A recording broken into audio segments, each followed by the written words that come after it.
ഇവിടെ പെയിന്റ് ചെയ്യണ്ട നമുക്ക്. സമ്മറായി, ഇനി പെയിന്റിങ് തുടങ്ങണം. ഗാർഡൻ നമുക്ക് സെറ്റ് ചെയ്യണം. ഗാർഡൻ സെറ്റ് ചെയ്തിട്ടുണ്ട്. ഇനി അവിടെയൊക്കെ ഒന്ന് പെയിന്റ് ചെയ്യണം. ആ പൂപ്പലൊക്കെ ഒന്ന് അടിച്ച് കളയണം. പൂവൊക്കെ ഉണ്ട് ഞങ്ങളുടെ ഗാർഡൻ ഉണ്ടായിക്കണേ. വിശദമായ വീഡിയോ ഞാൻ പിന്നെ എടുക്കാം. ഉണ്ടോ? പിന്നെ അവിടെ കുറച്ചുണ്ട്. നമുക്കിവിടെ ഒരു സംഭവം ചെയ്താലോ? പെയിന്റിങ് പിന്നെ ചെയ്യാം. ഇവിടെ നമുക്ക് പറയണ്ടല്ലേ? നിങ്ങൾ കാണൂ, ഇപ്പം ശരിയാക്കി.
ഹലോ, ട്രാവൽ മോണിൻ്റെ മറ്റൊരു പുതിയ വീഡിയോയിലേക്ക് എല്ലാവർക്കും സ്വാഗതം. ഇന്നുണ്ടല്ലോ, ഇന്ന് ശനിയാഴ്ച എന്ന് പറയാൻ കാരണം ഈ വരുന്ന 16-ാം തീയതി പപ്പയുടെ മമ്മിയുടെയും വെഡിങ് ആനിവേഴ്സറിയാണ്. 16-ാം തീയതി എന്ന് പറയുമ്പോൾ നമുക്ക് ഡ്യൂട്ടിയുള്ള കാരണം അന്നത്തെ ദിവസം ഒന്നും പറ്റില്ല ചെയ്യാൻ. അപ്പോൾ ഞാനും സ്വീറ്റ് വിചാരിച്ചു ഇന്ന് ആഘോഷിക്കാമെന്ന്. 2 ദിവസം കൂടി കഴിഞ്ഞാൽ 16-ാം തീയതി ആയല്ലോ. അപ്പോൾ ഞങ്ങൾ കുറച്ച് സാധനങ്ങൾ ഗിഫ്റ്റ് ഇങ്ങനെ ഓർഡർ ചെയ്തിട്ടുണ്ട്. പപ്പയ്ക്ക് വേണ്ടി ഓർഡർ ചെയ്തിട്ടുണ്ട്. പക്ഷേ ഇന്ന് കിട്ടുമെന്ന് വിചാരിക്കുന്നു. പക്ഷേ സൺഡേ ആണ്, നാളെയാണ് ഡെലിവറി കാണിക്കുന്നത്. അപ്പോൾ ചിലപ്പോൾ ഗിഫ്റ്റ് ഇന്ന് കൊടുക്കാൻ പറ്റില്ല. അപ്പോൾ ഒന്നും വിചാരിക്കരുത്, ഗിഫ്റ്റ് കൊടുത്തില്ലല്ലോ എന്ന് പറയരുത്. പിന്നെ മമ്മിക്കുള്ള ഗിഫ്റ്റ് ഞങ്ങൾ ഇന്ന് പോയി മേടിക്കുന്നുണ്ട്. പിന്നെന്താ, അപ്പോൾ ഞങ്ങൾ ഇന്ന് ഇവിടെ ബിരിയാണി ഒക്കെ ഉണ്ടാക്കുന്നുണ്ട്. പപ്പയുടെ മമ്മിയുടെ വിചാരം ചേച്ചിയൊക്കെ വരുന്നതിന്, ചേച്ചിയും ചേച്ചും രജിത്തും മഞ്ഞൊക്കെ വരുന്നുണ്ട്. അപ്പോൾ അവരുടെ വിചാരം അവർ വരുന്നതിനും ബിരിയാണി ഉണ്ടാക്കാമെന്നാണ് അവർ വിചാരിച്ചിരിക്കുന്നത്. സത്യത്തിൽ അങ്ങനെയല്ല. ഇന്ന് പപ്പയുടെ മമ്മിയുടെ വെഡിങ് ആനിവേഴ്സറി നമ്മൾ ആഘോഷിക്കുന്നുണ്ട്. അപ്പോൾ ഡെക്കറേഷനും കാര്യങ്ങളൊക്കെ നമ്മൾ പപ്പയമ്മ ഉച്ചയാകുമ്പോൾ ചെറിയൊരു ഉച്ചമയക്കുണ്ടല്ലോ ഒരു പ്രായമുള്ള ആൾക്കാർക്ക്. അപ്പോൾ ഉച്ചമയക്കം തന്നെ പോയില്ലെങ്കിൽ നമ്മൾ എല്ലാവർക്കും ഒന്ന് കുറച്ച് നേരം കിടക്കാൻ ക്ഷീണമെന്ന് പറഞ്ഞ് നമ്മൾ അഭിനയം അപ്പോൾ നമ്മളങ്ങനെയൊക്കെ ചെയ്യാൻ പ്ലാൻ ഇട്ടിട്ടുണ്ട്. അപ്പോൾ അതൊരു സന്തോഷം. അങ്ങനെ 2 വർഷമായിട്ട് പപ്പയുടെ അമ്മയുടെ വേണ്ടി അനുസരിച്ച് അവരൊറ്റയ്ക്കായിരുന്നു നാട്ടിൽ. അപ്പോൾ ഈ വട്ടം ദൈവം സഹായിച്ച് ഇങ്ങനെ ഒരു അവസരം കിട്ടി. അപ്പോൾ വീട്ടിൽ ആഘോഷിക്കാമെന്ന് വിചാരിച്ചു. അപ്പോൾ അതൊരു ഡിഫറെൻറ്റ് ഫീലിംഗ് ആവട്ടെ അവർക്ക്. എന്നും ഓർക്കാൻ അതൊരു നല്ലൊരു അവസരമാവട്ടെ എന്ന് ഞാൻ ആത്മാർത്ഥമായി ഇങ്ങനെ ഉള്ളിൽ പ്രാർത്ഥിക്കുന്നു. അപ്പോൾ ബിരിയാണി ഉണ്ടാക്കുന്നു. നമ്മൾ കേക്കൊക്കെ മുറിക്കുന്നുണ്ട്. കേക്കൊക്കെ ചേച്ചി കൊണ്ടുവരുന്നുണ്ട്. അപ്പോൾ കേക്ക് മുറിയൊക്കെ എല്ലാം ഉണ്ട്. ഞാൻ വിശദമായിട്ട് കാണിച്ചു തരാം. അപ്പോൾ ഞങ്ങൾ പുറത്തേക്ക് പോകുന്നുണ്ട് മമ്മിക്ക് ഗിഫ്റ്റ് വാങ്ങാൻ. അപ്പോൾ എന്ത് മേടിക്കണമെന്ന് തീരുമാനിച്ചിട്ടില്ല. അപ്പോൾ അവിടെ എത്തിയിട്ട് എന്ത് മേടിക്കണമെന്ന് തീരുമാനിക്കും. അപ്പോൾ പോകുന്ന കാഴ്ചകളൊക്കെ വിശേഷങ്ങൾ ഞങ്ങൾ കാണിച്ചു തരാം. അപ്പോൾ ഇന്ന് ഗാർഡൻ സെറ്റ് ചെയ്ത് നിങ്ങൾ കണ്ടില്ലേ, ഞങ്ങൾ ചെറിയൊരു പ്രിപ്പറേഷനൊക്കെ ആയിരുന്നു. പുറത്ത് നമ്മൾ ആ ടെൻ്റൊക്കെ ഇട്ടു, ഗാർഡനൊക്കെ സെറ്റ് ചെയ്തു. ഞാനിവിടെ ഇങ്ങനെ ബാക്കിലേക്ക് വന്നിരിക്കുക, നമ്മുടെ ആ ഷെഡിൻ്റെ ആ ഭാഗത്തേക്ക് വന്നിരിക്കുക. അപ്പോൾ അവിടെ പോയി ഇന്ന് വീഡിയോ ഇൻട്രോ പറഞ്ഞു കഴിഞ്ഞാൽ അവർ കേൾക്കില്ലേ. അപ്പോൾ അങ്ങനെ നമ്മൾ വീട് മേടിച്ചപ്പോൾ ഇങ്ങനത്തെ ഒരു ബോക്സ് നമ്മുടെ വീടിൻ്റെ ബാക്കിൽ, ഗാർഡൻ്റെ ബാക്കിൽ അവരിട്ടുണ്ടായിരുന്നു. അപ്പോൾ ഞങ്ങൾ കാര്യമായിട്ട് അതിൻ്റെ ഉള്ളിൽ നോക്കിയിട്ടുണ്ടായിരുന്നില്ല. അപ്പോൾ ഇത് കണ്ട അതുപോലത്തെ ഒരു ചെയർ നമുക്ക് അതിൻ്റെ ഉള്ളിൽ നിന്ന് കിട്ടി. മണലൊക്കെ ഉണ്ട്. ഇതൊക്കെ നമ്മൾ ബീച്ചിൽ പോകുമ്പോൾ നമ്മൾ അവിടെ ഇങ്ങനെ ഇരിക്കാൻ വേണ്ടി ഇതൊക്കെ ഗ്ലാസ്സും എല്ലാം കുപ്പിയൊക്കെ വയ്ക്കാൻ വേണ്ടി വെച്ചിരിക്കുന്ന സംഭവമാണ്. അപ്പോൾ ഒരു ചെയർ കിട്ടി നമുക്ക്. ഒരു ചെറിയിട്ട് കാര്യം എന്തൊക്കെയുണ്ട് നമുക്ക് ഓടിപ്പിക്കാം. കുഴപ്പമില്ല, സംഭവം ഉണ്ടോ. പെയിൻറ്റ് ചെയ്യണം. ഇവിടെ തുരുമ്പുണ്ട്, അത് പെയിൻറ്റ് ചെയ്യാം. അടിപൊളി. അപ്പോൾ അതിനകത്ത് 2 കൂടി ഉണ്ടെന്ന് നോക്കട്ടെ. ഈ സാധനം നമ്മൾ മറ്റേ ബീച്ച് ഷെൽട്ടറാണ്. നമ്മൾ ബീച്ചിലൊക്കെ പോയിട്ട് ഇങ്ങനെ ടെൻറ്റ് പോലെയൊക്കെ ചെയ്യില്ലേ, അല്ല അങ്ങനത്തെ ഒരു സാധനം. അത് പഴിക്കണില്ല. നമുക്ക് അതിനുള്ള കുറച്ച് പൊടി മാറാലൊക്കെ ഉണ്ടൊക്കെ തട്ടി കൊടുന്ന് വേണം ചെയ്യാൻ. വീണ്ടും 2 ചെയർ അതിനകത്തുണ്ട്. സംഭവം കൊള്ളാണ്ടോ, അത് മതി, സെറ്റായി. ഞാൻ ഓൾറെഡി 2 ചെയർ മുന്നേ വേറെ മേടിച്ചിട്ടുണ്ട്. അതും ഇതും കൂടി ആകുമ്പോൾ സംഭവം കുശാലമായി. അവിടെ എടുക്കൂ, അവിടെ എടുക്കൂ, അല്ല നമുക്ക് ഇങ്ങനെ അടയ്ക്കാം. ഓക്കെ, ഇത് നമ്മളെ മറ്റേ സ്റ്റോർ ഞങ്ങൾക്ക് മുന്നേ കാണിച്ചു തന്നില്ലേ, 2 സ്റ്റോർ റൂമുണ്ട് ഇവിടെ ബാക്കിൽ. എങ്ങോട്ടാ മാഷ് പോയിക്കൊണ്ടിരിക്കണേ? ഇപ്പോൾ ഓരോ സ്ഥലം വരെ പോയിട്ട് ഇങ്ങനെ മടങ്ങി വന്നുകൊണ്ടിരിക്കുന്നു. കുറച്ച് സാധനങ്ങളൊക്കെ വാങ്ങിക്കാണ്ടായിരുന്നു, ബിരിയാണിക്കുള്ള സാധനങ്ങൾ. ബിരിയാണി ചെന്നിട്ട് വേണം തുടങ്ങാനല്ലേ? ഒരു 1/4 ഭാഗം അല്ല, ഒരു 1/4 ഭാഗമായി. ഇനി പെട്ടെന്ന് ആയിക്കോളും. എല്ലാ അരിഞ്ഞും പറക്കും വെച്ചിട്ടുണ്ട്. നല്ല വെതറാണ് ഇപ്പോൾ, 21 ഡിഗ്രി ഒക്കെ കാണിക്കുന്നത്. അടിപൊളി ക്ലൈമറ്റാണ്. നല്ല തിരക്കും റോഡിൽ സമ്മറിൻ്റെതായ വൈബിലാണ് ഇപ്പോൾ. പപ്പനെ പിന്നെ വീട്ടിലെത്തി പോകുന്നു. കടകളിൽ തിരക്കായതുകൊണ്ട് പിന്നെ ബില്ലിംഗ് കൗണ്ടറിലൊക്കെ വരി നിൽക്കേണ്ടി വരും കുറച്ച്. കാരണം പപ്പനെ വീട്ടിലെത്തി. ചേച്ചിയൊക്കെ കുറച്ച് എത്തും, അല്ലെത്തി വരും. പല കടകൾ ഇങ്ങനെ മാറി കയറി പോണം. അപ്പൊ പിന്നെ ഒരു നല്ല ഷോട്ട് കിട്ടി. സ്കൈ അല്ലേ?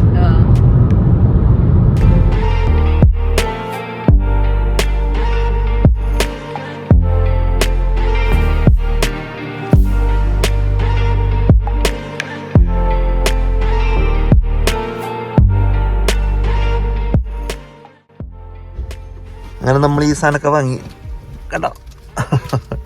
അങ്ങനെ കുറച്ച് സെലിബ്രേഷൻ ഐറ്റംസ് ഒക്കെ ഞങ്ങൾ വാങ്ങി. അപ്പം നമ്മൾ മൊത്തം എത്ര കടയിൽ കയറി? 4ാമത്തെ ലാസ്റ്റ് കട ഇത്.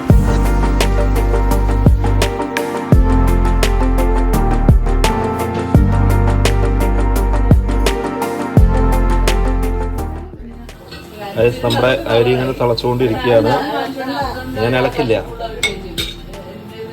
ഇവിടെ സമയം 2:15 ഞങ്ങൾ ഭയങ്കര ധൃതി പിടിച്ച് ഞങ്ങളിങ്ങനെ എല്ലാം ഭയങ്കര പ്രിപ്പറേഷനാണ്. നമ്മുടെ ബിരിയാണി അങ്ങനെ ബിരിയാണി അല്ല, ചിക്കൻ അങ്ങനെ ഉഷാറായിട്ടിരിക്കണ്ട. ശരി, പ്രൗഡ് ഓഫ് യു. പപ്പികൾ ചോറല്ലേ, പപ്പിക്ക് ഷുഗർ ഡൗൺ ആവണ്ട. അപ്പം ഞങ്ങൾ കുറച്ച് നേരത്തെ പപ്പിക്ക് ചോറ് കൊടുക്കാമെന്ന് വിചാരിച്ചു. ഇത് കുറച്ചധികം ഉണ്ടായിരുന്നില്ല, ഞങ്ങൾ തിന്ന് ഈ നിലയ്ക്കാക്കി. അവസാനം ബിരിയാണി മുകളിലുള്ള സാധനം അത്.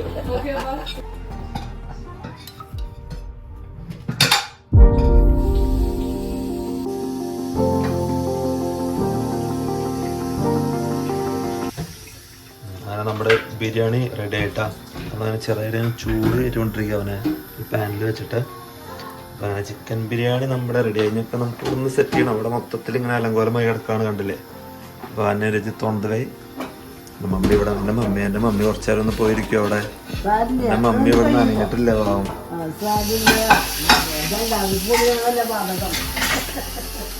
യെസ്, പൊരിക്കലാവും നമ്മള്. ഇപ്പം എത്ര മണി സമയം? 3:30 അല്ലേ? 3:30 കഴിഞ്ഞു. അപ്പോൾ ഞങ്ങൾ 4 പേര് ഇവിടെ ഇരിക്കും, കുറച്ച് പേർക്ക് ഇവിടെ ഇരിക്കാം. നമ്മളിവിടെ 2 പേർക്ക് ഇരിക്കാനുള്ള സെറ്റപ്പ് ചെയ്തിട്ടുണ്ട്. നിങ്ങൾ ഇത്ര നേരത്തെ എത്തിയ കാരണം അല്ലേ, നമുക്ക് വേഗം ഭക്ഷണം കഴിക്കാം. ഇത്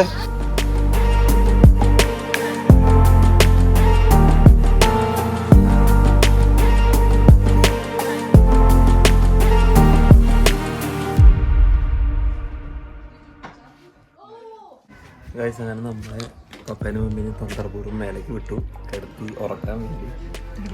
നല്ല ഉറക്കം കൊണ്ട് ഞങ്ങൾക്ക് അറിയത്തില്ല. ആ ഒരു ഗ്യാപ്പിൽ വേണം എല്ലാം സെറ്റ് ചെയ്യാൻ. അപ്പോൾ എടാ, നമുക്ക് എവിടെ സെറ്റ് ചെയ്യണ്ട? ഇവിടെ സെറ്റ് ചെയ്യണം, അത് ഉള്ളിൽ സെറ്റ് ചെയ്യണം. ഉള്ളിൽ സെറ്റ് ചെയ്യാം ഗൈസ്. അപ്പോൾ നമ്മൾ ബലൂണൊക്കെ ഇങ്ങനെ വീർപ്പിച്ച് തുടങ്ങി. ഞങ്ങൾ ബലൂൺ വീർപ്പിക്കുന്ന ഒരു സാധനം ഉണ്ടായിരുന്നു, പക്ഷെ അത് കാണാനില്ല. അപ്പോൾ ഞങ്ങൾ വായ കൊണ്ട് ഊതി വീർപ്പിക്കുക. ഓടാ, നമുക്ക് എവിടെ ചെയ്യണ്ടേ? ഇവിടെ ചെയ്യാനാ അതോ അവിടെയാ? അവള് ചെയ്യാം.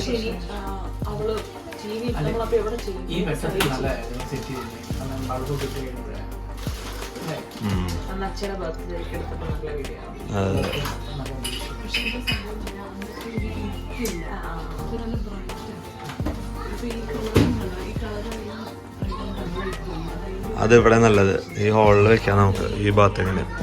ഞങ്ങളൊരു തട്ടിക്കൂട്ട് സെറ്റപ്പാക്കി വെച്ചിട്ടാ, ചെറിയൊരു രീതിയിൽ ഞങ്ങൾ സന്തോഷിക്കാന്ന് വെച്ചിട്ടാണ് ഇതൊക്കെ ചെയ്തിരിക്കുന്നത്. നീ കേക്ക് വെക്കണ്ടടാ. ഇവിടെ ഒരു ലൈറ്റ് മറ്റേ വേണ്ടായിരുന്നു.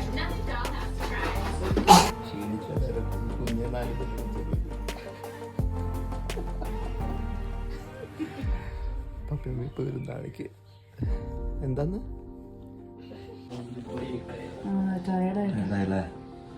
പിന്നെ കത്തിക്കാല്ലേ കൊണ്ട് വെച്ച് കത്തിക്കല്ലേ. 42 കൊല്ലം. ഹലോ, എന്താ വിശേഷം? എന്താ? V also very fine. എന്താ പരിപാടി? അല്ല, എവിടേക്കാ പോണ നമ്മള്? ബീച്ച്.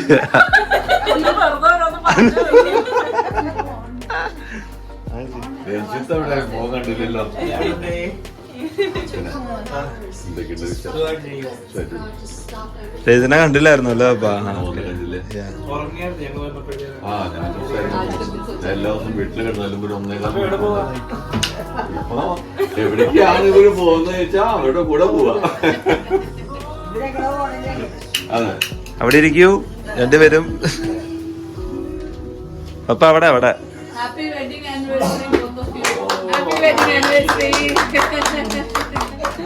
ആ ഇരിക്കാ, നമ്മളിപ്പോ പോണില്ല, കുറച്ചൊക്കെ ഉണ്ട്. ഇപ്പൊ ചെരുപ്പണ്ട. വാ,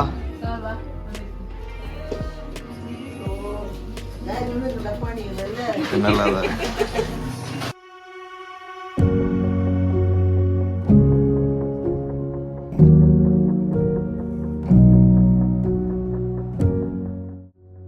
പപ്പയ്ക്ക് 18 വയസ്സ്, മമ്മിക്ക് എത്ര?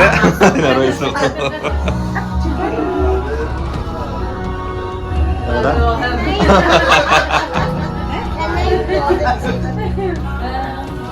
കത്തി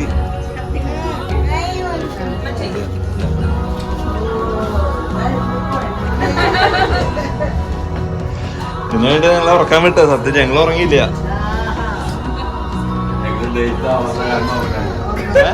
ഡേറ്റ് ആവാത്ത കാരണം തുടങ്ങിയത്. ടേബിൾ ഞാൻ കുറച്ച് നീക്കണോ?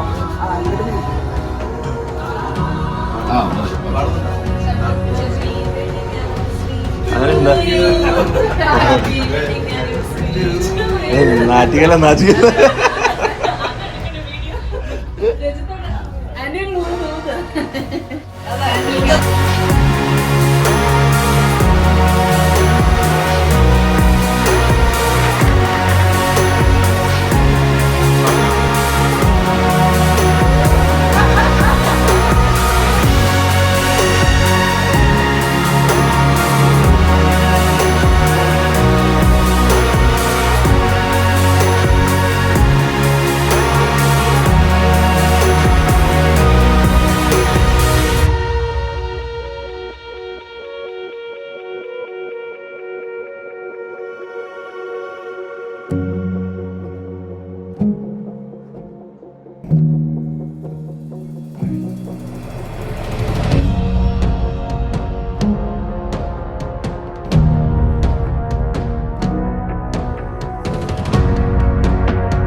നാല്പത്തിരണ്ട് കൊല്ലം ലേലാണ് കഴിഞ്ഞിട്ട്. എന്താണ് നല്ല ഓർമ്മകൾ പങ്കുവെക്കാനുള്ളത്? ഓർമ്മകൾ പങ്കുവെക്കാനുള്ളത് സുഹൃത്തുക്ക സംശ്രമായ അനുഭവങ്ങളെ കൂടെ ഞങ്ങളുടെ ജീവിതത്തിൽ പലതും കടന്നു പോയിട്ടുണ്ട്. എങ്കിലും അൾട്ടിമേറ്റ് ആയിട്ട് ഞങ്ങൾക്ക് പറയാനുള്ളത്, ഞങ്ങൾ എന്നും എപ്പോഴും ഏത് സമയത്തും ഞങ്ങൾ തമ്മിൽ അഭിപ്രായങ്ങൾ പറയും. ഞാൻ പറഞ്ഞ അഭിപ്രായം പൂർണ്ണമായിട്ടും ശരിയാകണമെന്നില്ല. അപ്പോൾ അവൾ പറയാം അങ്ങനെ വേണ്ട, ഇങ്ങനെ മതി എന്ന് പറയാറുണ്ട്. ഞാനത് അതിനനുസരിച്ച് അവളോടുകൂടി ചേർന്ന് കാര്യങ്ങളെ തീരുമാനമെടുക്കാറുണ്ട്. പിന്നെ ഞങ്ങളുടെ ജീവിതത്തിൽ തമ്മിൽ ഞങ്ങൾ പലപ്പോഴും അഭിപ്രായ വ്യത്യാസങ്ങൾ ഉണ്ടെങ്കിൽ തന്നെ, സ്വാഭാവികം, എല്ലാ കുടുംബജീവിതത്തിലുള്ള ഉണ്ടെങ്കിൽ തന്നെ ഞങ്ങൾ 1-2 മണിക്കൂർ കഴിയുമ്പോൾ അവൾ തന്നെയാണ് മുൻകൈ എടുക്കുക. ചായ ഒരെണ്ണം കഴിക്കണോ?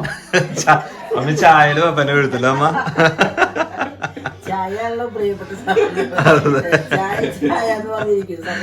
രണ്ടു നേരത്തെ പപ്പി ചായ കൊടുക്കും. ഓക്കെ.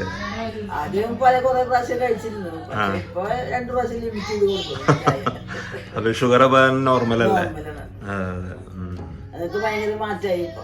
ഏറ്റവും സന്തോഷം എന്റെ മക്കളോടൊപ്പം സന്തോഷിച്ച ഈ സമയങ്ങള്.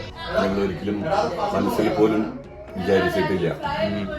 എങ്കിലും മക്കളോട് 3 വർഷമായി കഴിഞ്ഞു എന്ന് പറഞ്ഞപ്പോൾ ചില സമയത്തൊക്കെ ഞാൻ ഏകാന്തതയിൽ ഇരുന്നിട്ട് ഒന്ന് വിരുമ്പാറുണ്ട്. വാർദ്ധക്യമായാലോ ടൈം എന്നെ കൈപ്പിടിച്ച് ബലപ്പെടുത്തുന്ന എൻ്റെ മകൻ എൻ്റെ കൂടെയില്ലല്ലോ എന്ന് പറഞ്ഞാൽ ചിലപ്പോൾ ഞാൻ വിരുമ്പിയിട്ടുണ്ട്. ഭാര്യ പോലും അറിയാതെ ഞാൻ പലപ്പോഴും വിരുമ്പിയിട്ടുണ്ട്. പക്ഷെ എൻ്റെ വിരുമ്പി കഴിഞ്ഞാൽ എൻ്റെ കണ്ണിൽ നിന്ന് കണ്ണുനീര് വറ്റിപ്പോവാത്ത കാരണം പലപ്പോഴും അവളോടൊന്ന് ചോദിക്കും. ഓരോന്ന് ആലോചിച്ചിരുന്നിട്ട് മനസ്സിനെ ദുഃഖിപ്പിക്കുക, ശരീരത്തിനെ വിഷമിപ്പിക്കുക, അതിന്റെ ആവശ്യമൊന്നുമില്ല. അത് കറക്റ്റാ മമ്മി പറഞ്ഞത്. കാരണം നമ്മളിങ്ങനെ പണ്ടത്തെ കാര്യങ്ങൾ അങ്ങനെ ആയിരുന്നെങ്കിൽ ഇങ്ങനെ ആയിരുന്നെങ്കിൽ അത് നമ്മുടെ ശരീരത്തിന് നമുക്കത് ദോഷം ചെയ്യും. അതെ. അപ്പൊ സത്യത്തില് നമ്മള് വീടൊക്കെ ഇത്ര വേഗം മേടിക്കാനും പപ്പനമ്മനെ കൊണ്ടുവരാനും സാധിച്ചു. അത് യാതൊരു കഴിവില്ല, ദൈവത്തിന്റെ കരുണയും കൃപയാണ്. അതൊന്നും മാത്രമാണ് ജീവിതത്തിലെ ഇപ്പോഴും ഞങ്ങൾ ഫോളോ ചെയ്തുകൊണ്ടിരിക്കുന്നത്. ഞങ്ങൾക്ക് ഒരു പ്രാർത്ഥനാ ജീവിതമുണ്ട്. അതാണ് ഞങ്ങളുടെ ജീവിതത്തിലെ ഏറ്റവും വലിയ നിശ്ചയം. അത് രാവും പകലും ഞങ്ങൾ കൈകോർത്ത് പിടിച്ച് മക്കളെ കുറിച്ചും ഞങ്ങൾ പ്രാർത്ഥിക്കുന്ന എല്ലാവരെ കുറിച്ചും ഞങ്ങൾ എഴുതി വെച്ചിട്ടുണ്ട്. ഒരു 10-30 വിഷയങ്ങൾ, പല ഭവനക്കാരെ കുറിച്ചുള്ള വിഷയങ്ങൾ എഴുതി വെച്ചിട്ടുണ്ട്. പ്രാർത്ഥനയ്ക്ക് ഞങ്ങൾ 1 മണിക്കൂർ സമയം എടുക്കും. കൂടുതൽ സമയം എടുക്കുക രാത്രിയാണ്, പകൽ 1/2 മണിക്കൂർ എടുക്കുള്ളൂ. അപ്പോൾ പ്രാർത്ഥന ജീവിതത്തിൽ കൂടെ ഞങ്ങൾ പ്രാർത്ഥിച്ച പല വിഷയങ്ങൾ ഞങ്ങൾക്ക് നേടിയെടുക്കാനായിട്ട് ദൈവം ഞങ്ങൾ സഹായിച്ചിട്ടുണ്ട്. അത് വലിയൊരു അനുഗ്രഹമാണ്. ഇവിടെ വരുന്നതിന് വേണ്ടിയിട്ട് ഞങ്ങൾ കൈകോർത്ത് പ്രാർത്ഥിച്ചിട്ടുണ്ട്. സത്യത്തിൽ ഞാൻ ഞങ്ങളോട് പലപ്പോഴും പറയും, എനിക്ക് അങ്ങനെ അങ്ങോട്ട് പോകണമെന്ന്, ഇവിടെ വീട് വിട്ട് പോകാനാണ് താല്പര്യമില്ലേ ആനി എന്ന് പറയുമ്പോൾ അവൾ പറയും, താല്പര്യമുണ്ടോ ഇല്ലേ എന്നുള്ളതല്ല പ്രശ്നം, നമ്മൾ നമ്മളെ മക്കളുടെ അരികിലേക്ക് പോകുന്നതല്ലേ, അതൊരു ഹാപ്പിനെസ് നമുക്കില്ലേ. ഞാൻ 100%, 110%. പിന്നെ വലിയ വർത്താനൊന്നും പറഞ്ഞ വേഗം പോവാന്നല്ലേ. അതുകൊണ്ട് മാനസികമായിട്ട് ഒരു ഡിപ്രഷനോ ഒരു സങ്കടം ഒന്നും ഉണ്ടായില്ല. എത്രയും പെട്ടെന്ന് മക്കളടുത്തേക്ക് എത്തണം എന്തായിരുന്നു എല്ലാ വഴികളും എല്ലാം ദൈവം തുറന്നു തന്നു. നമുക്ക് സ്വപ്നം പോലെ വിചാരിക്കാത്ത ഓരോ കാര്യങ്ങളും ദൈവം നമുക്ക് അത് കരുതി നമുക്ക് ചെയ്ത് തരുമ്പോഴാണ് ദൈവത്തിന്റെ മഹത്വം മനസ്സിലാക്കാൻ സാധിച്ചത്. അതെ, തീർച്ചയായിട്ടും. അപ്പോൾ ഇതൊരു സ്മോൾ വീഡിയോ ആയിരുന്നു. അതായത് പപ്പയുടെ അമ്മയുടെയും ഒരു വെഡിങ് ആനിവേഴ്സറിയോടൊക്കെ ആഘോഷിക്കാൻ പറ്റിയത് ഞങ്ങൾ ഒത്തിരി സന്തോഷിക്കുന്നു. അപ്പോൾ ചേച്ചിയും ജീജു കടന്നു വന്നു, രജു തന്നെ വന്നു. പിന്നെ വേറെന്താ, അതാണ് വിശേഷങ്ങൾ. അപ്പോൾ ചെറിയൊരു വീഡിയോ നിങ്ങൾക്ക് ഇഷ്ടപ്പെട്ടെങ്കിൽ നിങ്ങൾ ലൈക്ക് ചെയ്യുക, സബ്സ്ക്രൈബ് ചെയ്യുക, മറ്റുള്ളവർക്ക് ഷെയർ ചെയ്യുക. അപ്പോൾ മറ്റൊരു വീഡിയോ ആയിട്ട് നമ്മൾ വരുന്നുണ്ട്. ആ വീഡിയോ കുറച്ച് ഇൻഫോർമേറ്റീവ് ആയിട്ടുള്ള വീഡിയോ ചെയ്യാമെന്ന് ആഗ്രഹിക്കുന്നത്. പപ്പയും അമ്മേനെ ഇങ്ങോട്ട് എങ്ങനെ കൊണ്ടുവരാം എന്നുള്ളൊരു വീഡിയോ. കാരണം ഞാൻ പപ്പനും അമ്മേനെ ഇങ്ങോട്ട് കൊണ്ടുവന്നപ്പോൾ പലരുടെ അടുത്ത് ചോദിച്ചു എങ്ങനെയാണ് കൊണ്ടുവന്നത്, എന്തൊക്കെയാണ് ഡോക്യുമെൻറ്റ്സ് സബ്മിറ്റ് ചെയ്യണമെന്നൊക്കെ ചോദിച്ചു. അപ്പോൾ അതൊരു ഇൻഫോർമേറ്റീവ് വീഡിയോ ആവുമെന്ന് വിചാരിക്കുന്നു. അപ്പോൾ തീർച്ചയായിട്ടും ഞങ്ങളൊരു വീഡിയോ ചെയ്യുന്നതാണ്. അപ്പോൾ അതിനിടയിൽ ഇങ്ങനത്തെ എന്തെങ്കിലുമൊക്കെ കുഞ്ഞു കുഞ്ഞു നല്ല സന്ദർഭങ്ങൾ പങ്കുവയ്ക്കാൻ പറ്റുന്നുണ്ടെങ്കിൽ ഞങ്ങൾ അതും വീഡിയോസിൽ കാണിക്കും. അപ്പോൾ സബ്സ്ക്രൈബ് ചെയ്യാത്തവർ സബ്സ്ക്രൈബ് ചെയ്യുക, ഷെയർ ചെയ്യുക. Thanks for watching. സ്വീഡിയൊക്കെ അവിടെ നല്ല ആഘോഷത്തിലാണ് ചേച്ചിയൊക്കെ വന്നാലും. ഇപ്പോൾ ബാക്കിൽ കണ്ടത് അവർ നല്ല ആഘോഷത്തിലോളം